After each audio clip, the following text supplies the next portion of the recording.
Say greetings and salutations. This is Rick Koppel, the Not a Linux Guru Guy channel. Come up in another episode of Not a Linux Guru Guy. This is the episode from my first review of a distro. Grade me, and I'll get that on the other side of the intro.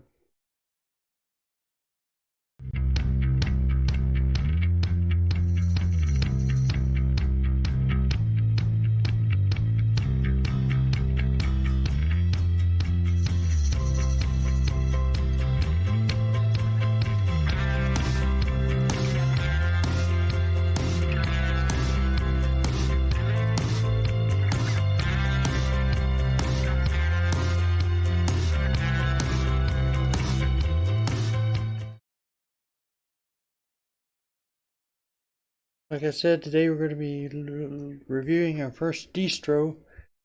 This is a distro that's interesting, very interesting distro indeed. It's called Elive, and it's pretty good and pretty interesting, I think. So let's check it out. Let's go over to my desktop and check out distro. Now I will say that this looks very pretty, doesn't it?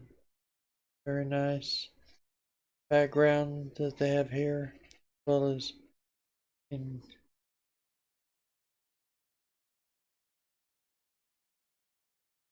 all over the all the icons. I got them rotate, and all these rotate. It bounces when you click on one. The home folder, boing. There he goes. So you can set these to all sorts of different. You can have them sit there and be still. You can have them rotate like that. There's other things, options you have for that. That's one thing about this distro that I've noticed is that there's tons and tons and tons of options. There's an advanced menu you can get into and things like that that I haven't even gotten into yet. But yeah, it obviously uses Thundar file manager here, and they have that. Now minimize is kind of different. Minimize it up to the little screen up here. So it's all actually on your desktop. Instead of sticking it down here in taskbar. The one thing about this is it is a Windows manager. It uses Qt, I think. Yeah, it uses Windows manager, so you click on these, get your various things. Office. And I like to use those much because they like you just saw it bounces the windows around whenever you move it around. Sometimes you send them in there chasing the window up and down like that. Or you can use this thing down here, which is basically the same thing, except it's a regular menu like you get on most computers. And this is all that came pre-installed with it. Didn't add anything or subtract anything from this. So this is the normal stuff you'd see if you just installed it and ran it. And yeah, they have some now just to give you an idea of how much options they have, they have a ton of hotkeys. So much so they have a whole list of them right here. Live hotkeys. Yeah, window controls, desktop controls, launcher, desktop corners, common keys, dips, all sorts of stuff. They have this little cheat sheet here you can always look at.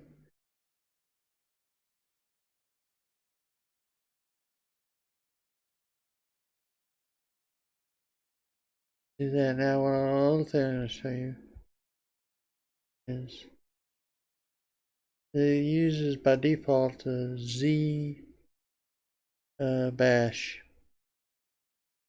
terminal. So I think this is let's see.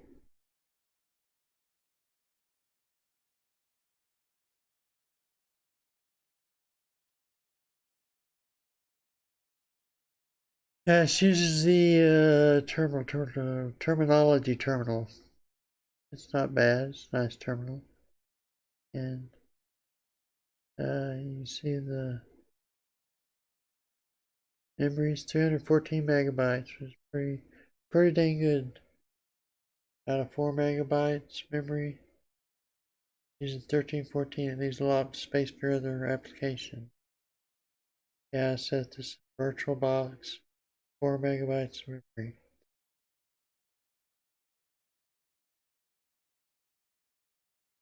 And just to get a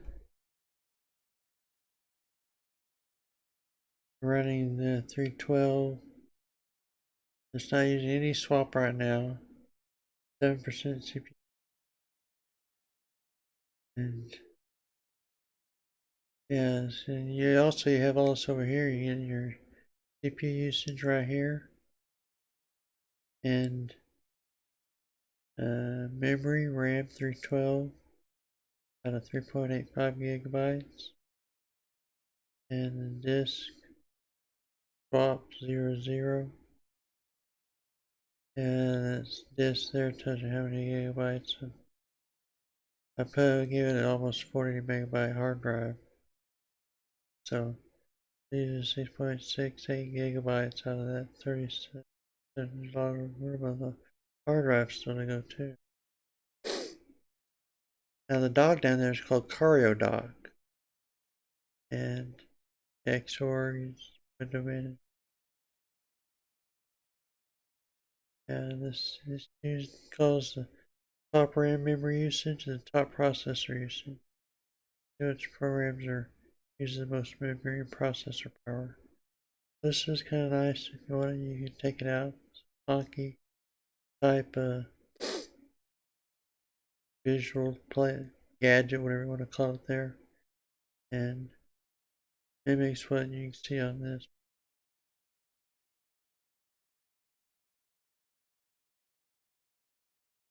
Okay, so you have all the normal things there. And oh, I forgot one thing I was going to bring it back up.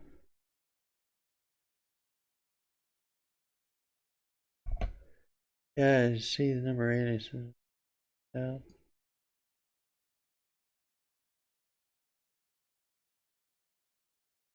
Aliases. You can see there's a ton of aliases they give you on here, just built into the system. Yeah, so you have all these aliases. Look at all these aliases for LS they give you. A lot of those. But more than you could ever think to use. And make direct. No, correct, make directory. Yeah, it gives all these little MySQL, copy, paste, all sorts of it. And if you go up here to the top, you'll see like CD is one I've used. Get on here right there. Okay.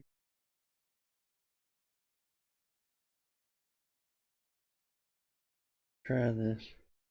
Seems like you CD. I didn't do it. Yeah, they had a dot dot put in there.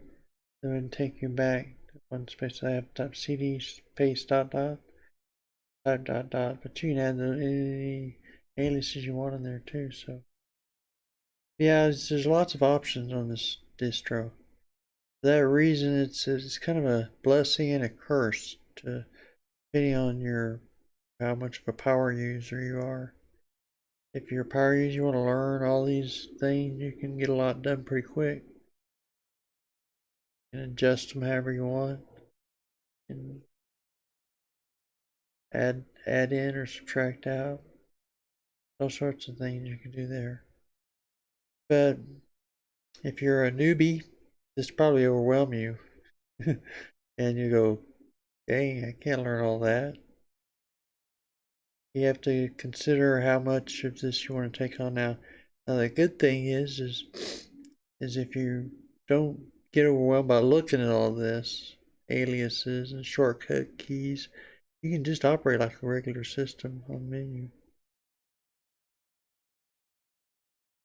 Oh, there it goes. Was there? I put in comments period. Mistake. So yeah, I went back and I go back to my home base directory. So as I was saying, one of the benefits of this is if you're a power user, you can use all that stuff. If you're not a power user, you can not use all that stuff. Use this menu, pull up what you want to look at. Yeah, you probably only on a rare occasion would even have to go because I think it's got, despite this low Windows Manager type.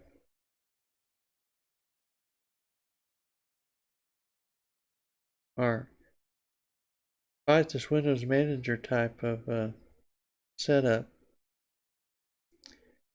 it operates a lot like Qt or something like that, or even Cinnamon, without all the specific web apps. See the emulators, Office.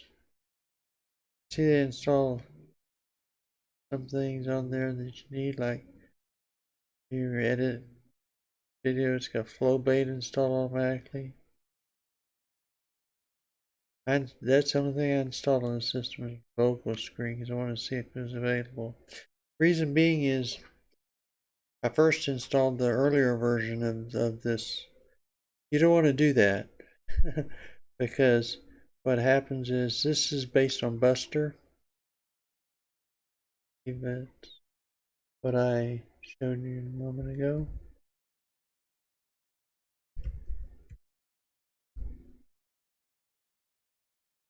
Yeah, it's based on Debian Buster right there.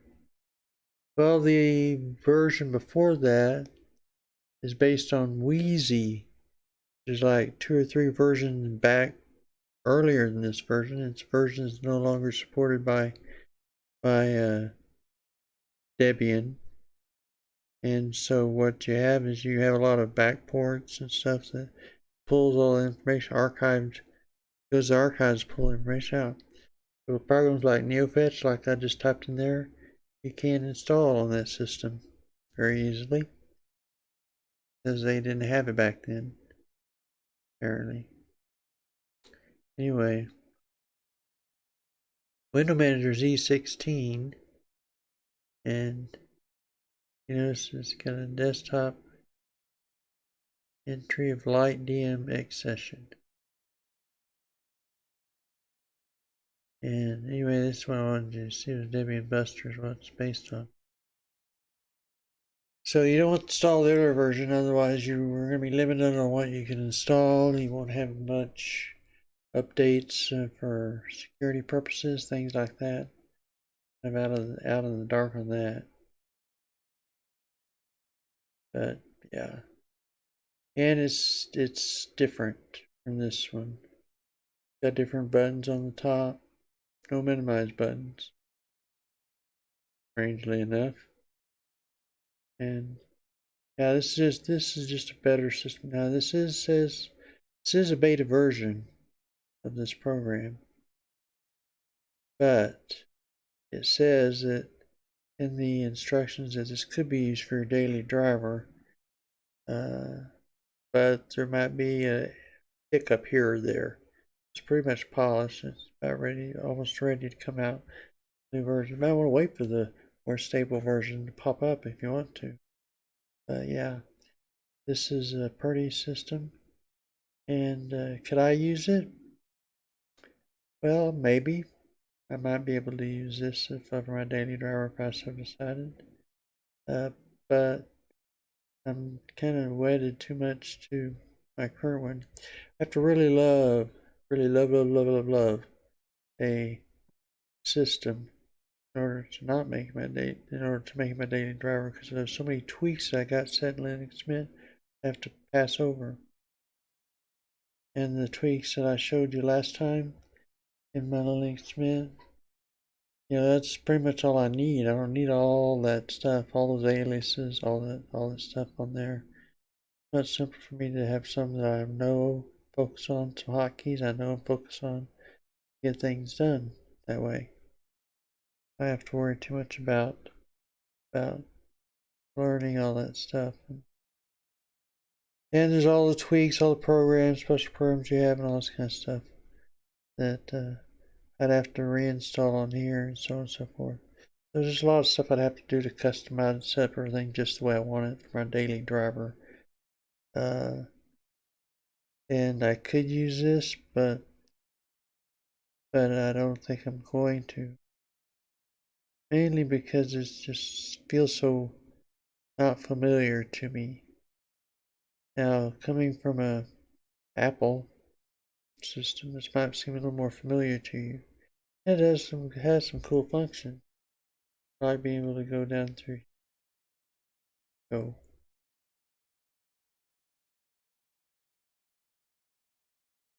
make everything spin around.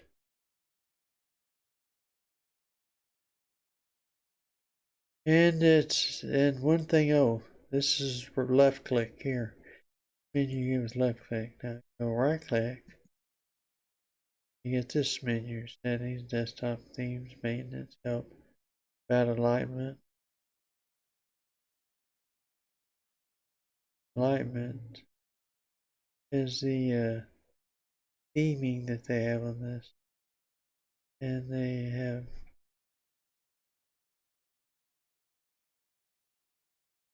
backgrounds, desktop.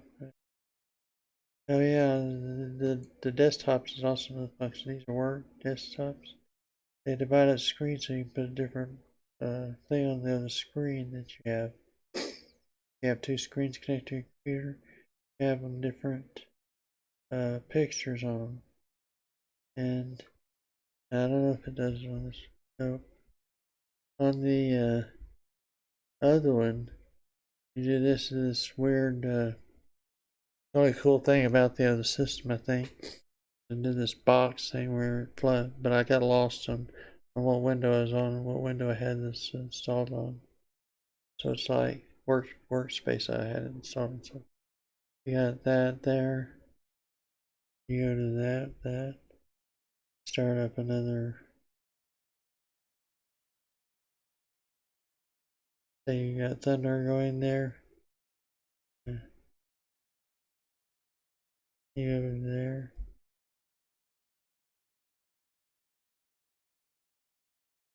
You just go to whatever works. Yeah. So there's a lot of options on this. A lot of nice features to it. Now the only downside to this at all, and I understand sort of why they're doing this, because this is a nice looking system and very professionally done. But yeah, you're gonna have to give them some money if you want to get this system. You can get a free system, but to get this system, you gotta donate some money. And you gotta endure a few guilt trips at the first installation and entrance of using it too. Where they try to get you to donate more on top of whatever you donated for the system itself. Which I didn't mind donating a little money toward it, but I didn't really like being pestered to donate more. I understand, like I say, why they're doing it, but yeah. You're also competing with a lot of distros out there that don't do that, don't ask for a cent. They have a donate spot and things like that where you go donate to them if you find your enjoy system you like and you want to donate to help keep it going. But yeah, just to use it, they usually don't do that. So it's up to you what you want to do with that. I mean, if you don't mind donating your money to systems like this just to try it out, that's okay. Or you can try it in the future. You can go and donate to them, or you can do whatever you want, or go the free route if you want to. It's all up to you, whatever you want to do. But that's the only thing I didn't appreciate about it, was being pestered after I gave him money, give more money. Sort of guilted into it a bit, especially on the old version of the system. Not as much on the new version, but the old version, yeah. I kept saying, oh, you need to give money, give money, give money. I want to see us keep going. It also doesn't instill much confidence in you that it's going to keep going. They're so desperate for money, keep it going. Wonder, well, is this going to be around for a while? They're going to fold on me or something because they don't have the funds to keep it going. So, it doesn't inspire a lot of confidence in the longevity of the project either. So, like I say, I understand why they're doing it, but still, I some issues with that stuff personally. So that's what happened on that front. Anyway, uh,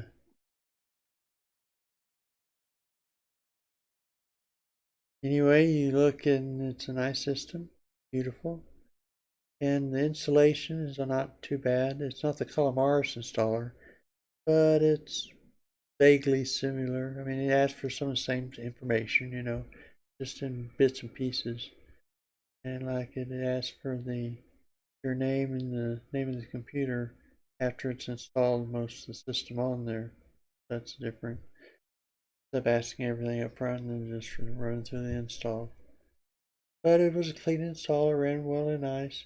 The only issue you have is you have to have at least 3 gigabytes of memory on your machine for it to install correctly, apparently. According to the little graphic that pops up when you go to install it. So you need to make sure you're going to put on a machine that has at least 3 gigabytes of memory. Even though it doesn't take 3 gigabytes of memory to run the sucker. Yeah, so mileage may vary there. Otherwise, good. Good system. So far, I've done VirtualBox there. It seems to be pretty stable. So, yeah, I would recommend it for somebody that's a power user and wants a lot of options, pre-installed that they can just learn and get a hold of. And it's got a lot of use there for a new user. I wouldn't exactly recommend this. Coming from maybe Apple, maybe. Can you use it? But it feels a lot. It's not quite familiar-ish to. So I think it'd be the way for most Windows, coming from Windows type users, especially new. Be better to stick with something like Linux Mint or Peppermint or something like that. So there's my first review. I didn't get into all the stuff a lot of people review. My feeling is I'm just telling you what I like about it, what I don't like about it, without without going through the whole installation and all that kind of stuff. I mean, like seeing things get installed, that's cool, but I wouldn't. I'm not going to make you force you to go through it either. Unless it's a weird install or something like that, then I might go through it with you. But it's a different install than Calamaris, it's got the same information put in every distro. So it's not that different. Miles may vary, who knows? Tell me what you think when you check it out down in the comments. While you're down there, be sure to hit like, subscribe, and click the notification bell so you know when new episodes come up to review, because I don't have a set schedule for dishing these puppies out. So that's about the only way you'll know, unless you get on YouTube a lot and see subscription. That's how it works. Until next time, may all your windows, that's not right, may all your computers run Linux. Bye.